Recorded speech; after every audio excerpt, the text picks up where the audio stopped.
Salut, c'est Florian, bienvenue dans cette nouvelle vidéo. Dans cette vidéo, je vais te parler de la meilleure action à dividende pour compte titre à acheter ce mois-ci, donc en novembre 2022. Pourquoi ça serait la meilleure à acheter? Tout simplement parce qu'elle fait partie des 45 actions à dividende pour compte titre qui m'intéressent et sur lesquelles j'investis pour chacune d'entre elles, sur chacune d'entre elles. Et si j'investis dessus, c'est tout simplement parce qu'elles sont intéressantes toutes sur le long terme, bien évidemment, tant sur le plan du dividende que sur le plan de la croissance. Et en parlant de croissance, ce mois-ci, on a une excellente opportunité. Pourquoi? Tout simplement parce que globalement, le marché a été haussier sur le mois d'octobre 2022, surtout sur les actions européennes, donc sur le compte titre un petit peu moins. Mais cependant, on a quelques actions qui ont connu des baisses de moins 3 à moins 9%. Et donc aujourd'hui, je te présente l'action à dividende pour compte titre qui est la plus intéressante à acheter ce mois-ci.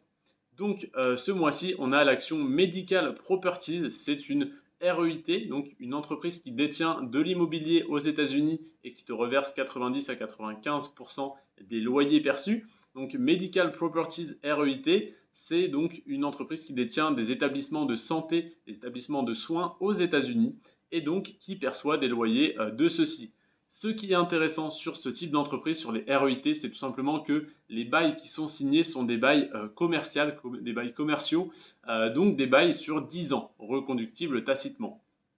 Qu'est-ce que ça veut dire? Ça veut dire que si aujourd'hui ou si admettons en 2016 un bail a été signé, eh bien il est valable de 2016 à 2026, donc ça engage l'établissement, en tout cas l'entité qui loue le bien, à le louer sur 10 ans. Et c'est extrêmement intéressant quand tu détiens des parts de la REIT. Pourquoi? Parce que les revenus sont garantis pendant 10 ans. Et si jamais dans 10 ans, le locataire, donc ce qui est très peu probable, hein, le locataire venait à partir, je dis que c'est très peu probable parce que si c'est une maison de retraite, ça veut dire qu'il faudrait déplacer tous les retraités. Si c'est un hôpital, ça veut dire qu'il faudrait déplacer tout le matériel, tout ce qui appartient à cet hôpital dans un nouveau local qui deviendrait le nouvel hôpital. Donc c'est très rare qu'un hôpital se déplace. Hein, donc voilà, il y a très peu de chances que ça arrive. En tout cas, si ça arrivait, ça arriverait qu'une fois tous les 10 ans sur chaque bâtiment. Donc, une très faible part des établissements qui connaissent ça. Et si jamais ça venait à se produire, ça n'aurait aucun mal à être reloué et ça serait probablement reloué plus cher que c'était loué il y a 10 ans. C'est également une des raisons pour lesquelles les locataires en place ne vont pas partir, en tout cas pas souvent, parce que le loyer n'augmente pas très rapidement et donc reste intéressant pour la personne qui le loue et donc la personne qui loue l'établissement pour l'exploiter et pour donc la REIT qui elle eh bien, est le propriétaire et qui donc loue à quelqu'un ce bâtiment. C'est intéressant parce que ça garantit une stabilité, une sécurité dans les revenus. Et comme ils continuent d'acquérir de nouveaux établissements avec l'argent qui rentre, eh bien ça leur permet d'augmenter leur patrimoine, d'augmenter leur capital, de recevoir plus chaque mois, chaque année, et donc de reverser plus de dividendes tous les mois, tous les trimestres ou tous les ans. Et donc, ça permet d'avoir un dividende en hausse, d'avoir le patrimoine de l'entreprise qui augmente, donc un cours de l'entreprise qui est voué à augmenter sur le long terme. Et donc, c'est très intéressant. Donc, sur le long terme, c'est forcément, si c'est une REIT qui est bien gérée, donc voilà, avec une bonne réputation, disons, comme Realty Income ou WP Carré par exemple, qui n'ont pratiquement aucun risque sur le long terme, parce que c'est des entreprises extrêmement solides, eh bien, ça peut être très intéressant. Medical Properties REIT, donc l'action dont je te parle aujourd'hui, est un petit peu plus petite, une moins grosse valorisation que Realty Income ou que WP Carré par exemple, mais elle reste tout à fait intéressante parce que ça te permet de te diversifier sur le secteur de la santé. Comment te diversifier sur le secteur de la santé? Tu peux investir dans Johnson Johnson, dans des entreprises directement dont le cœur de métier est la santé, mais si tu veux te diversifier sur tes investissements immobiliers dans le secteur de la santé, tu peux détenir des parts de Medical Properties. Personnellement, j'ai investi 10 euros par mois, donc ça représente 120 euros par an. Ça représentera donc 1200 euros investis en 10 ans. Ça n'est absolument rien du tout. Donc c'est une très petite part, c'est 2% de mon portefeuille. Cependant, ça me permet d'y être exposé. Et donc, si jamais cette action j'allais dire, si jamais elle connaît une très forte croissance ou qu'elle augmente très fortement son dividende, ça me profitera. C'est justement pour la sécurité, c'est plutôt pour la sécurité que j'ai investi. Donc, si jamais on a des actions qui coupent leur dividende ou qui le diminuent drastiquement ou qui l'augmentent très fortement, eh bien, ça peut créer beaucoup d'instabilité sur un portefeuille.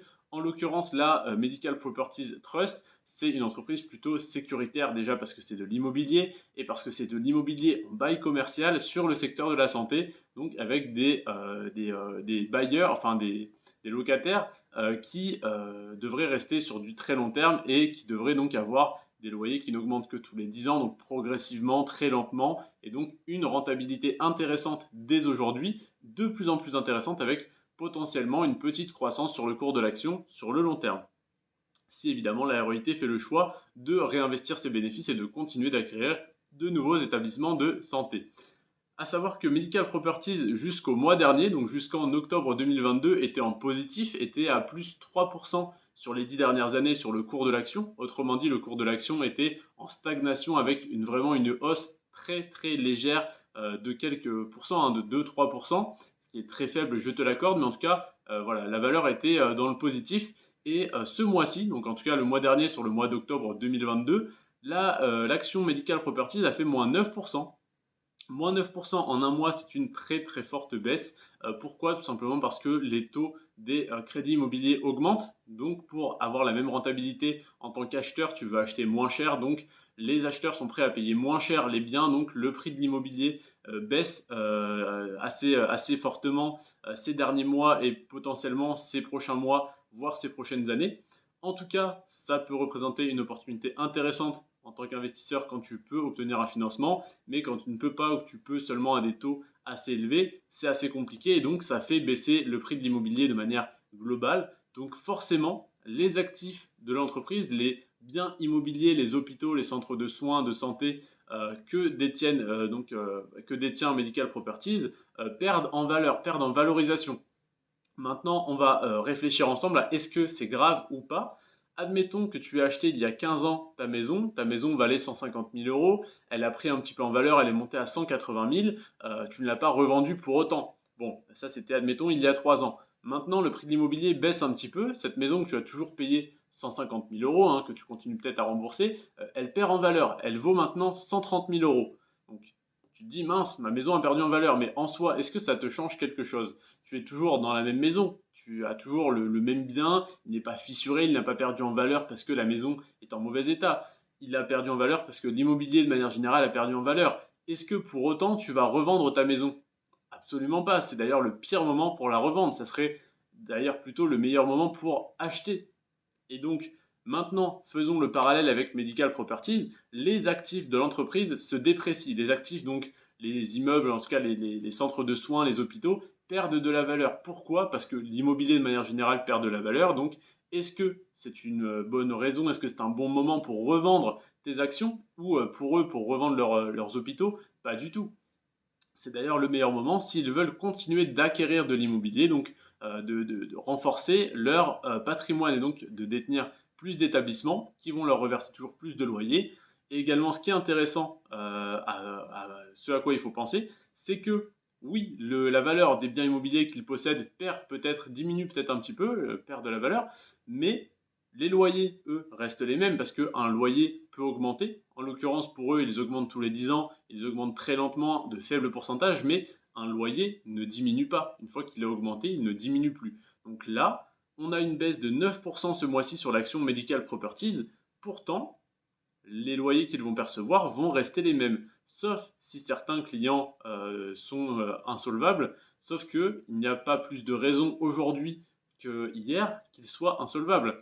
Ils ne vont pas être insolvables parce que le prix de l'immobilier baisse. Les établissements de soins, de santé, les hôpitaux qui louent ces biens immobiliers à Medical Properties ne vont pas arrêter de les louer, ne vont pas arrêter de payer leur loyer. Il n'y aura pas moins de personnes dans ces établissements qui vont payer tous les mois. Donc il n'y a pas de raison que les loyers diminuent, donc que les revenus de Medical Properties diminuent. Ils devraient tout simplement continuer d'augmenter au même rythme, assez lentement, donc tous les 10 ans pour chaque établissement. Et donc, il n'y a pas de raison que le cours de l'action baisse. Alors oui, le cours de l'action baisse parce que les actifs, donc les biens immobiliers, se déprécient, mais sur le court terme, c'est dommage parce que ça se déprécie, donc s'ils devaient revendre, la valeur intrinsèque de l'entreprise serait moins élevée. Par contre, sur le long terme, ça leur permet actuellement de racheter moins cher des biens immobiliers et donc d'avoir une plus forte rentabilité. Donc pour moi, c'est une double opportunité. Pourquoi? Parce que Medical Properties va pouvoir racheter moins cher des biens immobiliers et donc être plus rentable dans les années à venir. et également parce que le cours de l'action baisse. Donc toi, tu peux, et moi aussi, je peux racheter cette action moins chère et donc avoir déjà aujourd'hui une meilleure rentabilité. Et dans 3 à 4 ans, quand Medical Properties louera les biens qu'elle a achetés cette année, alors qu'ils sont un peu moins chers, eh bien, quand cette entreprise donc les louera, ça fera une rentabilité plus élevée pour eux. Donc, ils continueront d'augmenter le dividende comme ils le font actuellement, etc., etc. Donc, tu auras acheté moins cher et dans les années qui vont venir, s'ils profitent de la crise, tu auras un dividende qui va continuer d'augmenter de plus en plus rapidement. Donc, double opportunité d'après moi sur cette entreprise qui est donc à moins 9% sur un mois et donc moins 6% sur les 10 dernières années. Donc oui, elle est légèrement en négatif sur les 10 dernières années, mais j'y crois en tout cas sur le long terme. Et même si on est du coup sur du moins 6% sur 10 ans, avec une rentabilité de 5 à 6% par an, je te laisse faire le calcul sur les 10 dernières années si tu avais acheté en 2012 et revendu aujourd'hui ou simplement que tu la détenais encore aujourd'hui. Eh bien, si tu la revends, tu perds 6% sur ton prix d'achat, ce qui est relativement faible. Par contre, tu as touché 5 à 6% par an.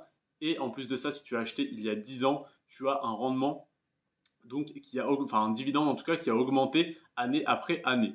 Je te remercie en tout cas d'avoir regardé cette vidéo. C'était Florian, c'était un plaisir de te la faire. À partir de demain, donc on sera le 21 du mois et donc du 21 au 26, je te ferai mes 6 bilans mensuels. Je commencerai donc le 21 par le bilan mensuel de mes investissements sur la plateforme Brix, où je détiens donc des parts d'immeubles, donc de l'immobilier, on va dire, voilà, fractionné.